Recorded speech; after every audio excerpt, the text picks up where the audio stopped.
for today's video, let's do something different naman. This past 2 years, in fact, I'll be hitting 3 years of doing vlogs here in this channel. Napansin ko kasi, while I was scrolling down my videos, wala pa pala akong nagawang video where I revealed some of the things about me.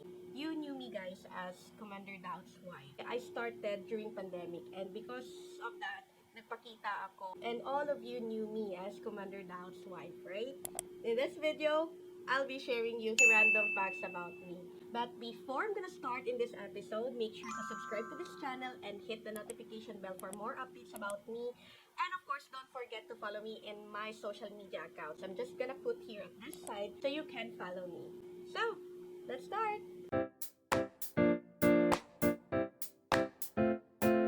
Baka napansin niyo bago ako nagbabangs. This is just me doing this bangs because napansin ko from my new haircut, parang something is missing. And I guess this is what I need. Ayun. Hindi to kasali sa random facts about me, ah. Number 1. My childhood name is not Nhel. In fact, it's Ling. If you watch one of my video before, which is my Kapatagan Davao del Sur trip with the family, may isang scene there where Cham called me Ling. Kasi yun naman talaga yung palayaw ko. Since my mom usually calls me Ling, at pag nagagalit yung nanay ko, instead of calling me Ling, she called me Paniling! Ganon. Nagagalit yung nanay ko kasi sa sobrang likod ko, she tend to call me that way. Minsan naman, pag medyo nasa good mood si mama, she called me Niling. That's also the reason the name Nhel is my screen name kasi kinuha ko doon. I am the eldest child of a family with 2 kids. So, I guess you've seen my sister in one of my vlogs last year. And eventually, 5 years yung gap namin. My first job actually was not being a nurse in the hospital, but rather as a part-time model. So, kahit part-time siya, knowing that that's your first job where you receive a salary, whether if it's a big or small, that's still considered as a job. I already started in my modeling career during I almost graduated college. Though, hindi naman talaga ako kasikatan like other models out there. When you're into this type of career, ang daming standards talaga that you really have to achieve. And another thing is that my dad is so strict kasi he wants me to push through into nursing. And then after nun, so part-time na lang ako with modeling, and that's when I entered nursing career. And by the way, if you're gonna ask me, this is just a bonus. I graduated on batch 2010. So, mga kabatch ko, hello! And speaking of my first job, I would also share that my first ever dream job talaga was to become a flight attendant. But sad to say, after I graduated kasi, I also took a chance to apply in this airlines. But unfortunately, my dad doesn't want me. Hindi na ako nagtuloy kasi nga nagalit na yung tatay ko. That's why I just respect his decision and I just did push through with my nursing career. But if given a chance that I will be able to try to work, why not? Oh my God, it's my dream. The only secret talent that very few people knew was that I learned how to draw. It all started way back when I was 4 years old, where I have an uncle who loves to draw. Like, yung mga Bible stories, nakukuha niya talagang i-draw yung mga face of Jesus, yung mga scene na yon. And I really got fascinated on how he drew. Every time he draw something in the notebook, on that piece of paper, kinokopya ko sa likod.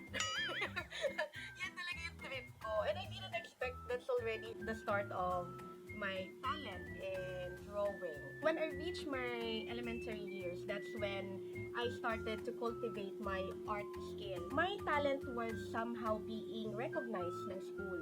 Na to the point I was able to join this poster making contest. I've met a lot of people during my school days na who also loves anime, and that's when I became obsessed with them, and that's when I much more motivated to draw anime characters. And syempre, if you love anime so much, you could really do anything that you want by drawing. Now, after I got married, have my own career, hindi ko na masyado siya kino-cultivate, but hopefully I could make one and I'm gonna show it to you sometime, guys. I have visited 5 countries, and the countries that I visited were, of course, UK, where my husband's home country. Then, I also went to Hong Kong, Taiwan, Macau, and Malaysia. Among those 5 countries na I've been with, one of the favorite was my Taiwan trip. Taiwan is really rich with history and the nature itself is so beautiful. And tama talaga yung sinabi ng tatay ko.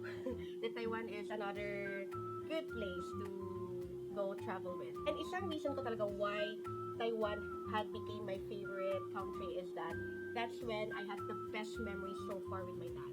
Na first time ko nag-visit doon where he was working. He wanted to meet there after his work. Yung happiness niya, like it's so fulfilling. And one thing I remember that my dad mentioned was hopefully daw on our next trip, kasama na daw yung nanay ko at saka yung kapatid ko. But unfortunately, he left early. Despite that we weren't able to travel together, at least I still able to fulfill my dad's wish, and that is to see his child na there in where he was working. You all knew, guys, that I have one kid, and that is Lily. And one of the proudest moment of being a parent is, you know the feeling when as your child grow, yung nakikita mo yung milestones niya in every day of her life. As long as you were able to guide your children well and let them be a good child is something that you guys should be proud of. My biggest pet peeve is poor customer service. I'm very patient person. When it comes to poor customer service kasi, one of the reasons why it's my pet peeve is because yung ang taas na nga ng pasensya mo, tapos sasagarin pa yung pagkakaslow ng service nila. If I could eat one food for the rest of my life, I guess that would be eating ramen. Social!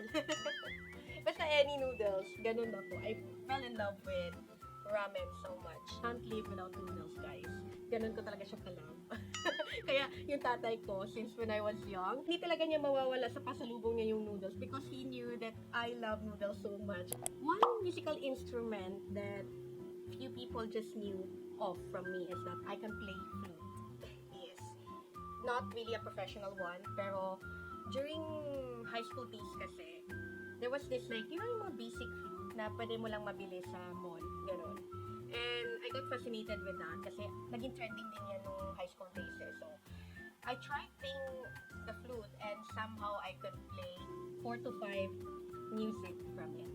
Something to be proud of. Why not, diba? The previous thing I did was when I saved someone from a vehicular accident. I'm on my 3 to 11 shift that time at Southern Philippines Medical Center and pauwi na ako. So, I was already riding in a jeep mga around 1 in the morning and then suddenly, there was this motorbike who passed there. There was this car going out from the other side. I don't know kung lasing yung dalawa, but I guess it was because hindi nila napansin yung car going out from the other road. So, from the time that I was riding in the jeep going home, saka ko nakita talaga yung vehicular accident where these two guys riding in a motorbike tumbled over on that car. Nakita mo talaga how the head part was like hit, na himatay talaga yung driver. From the time that na-aksidente yung motorbike along with the driver and yung sakay niya, gladly kami nag-slow down. And nung nag-slow down na siya, that passenger ng motorbike almost grabbed his driver patabi. And I really shouted, "No, don't do that kung ayaw mong mamatay yung kasama mo." So, that's when the jeepney stopped. And syempre, you have no choice. You're wearing a white uniform at that time.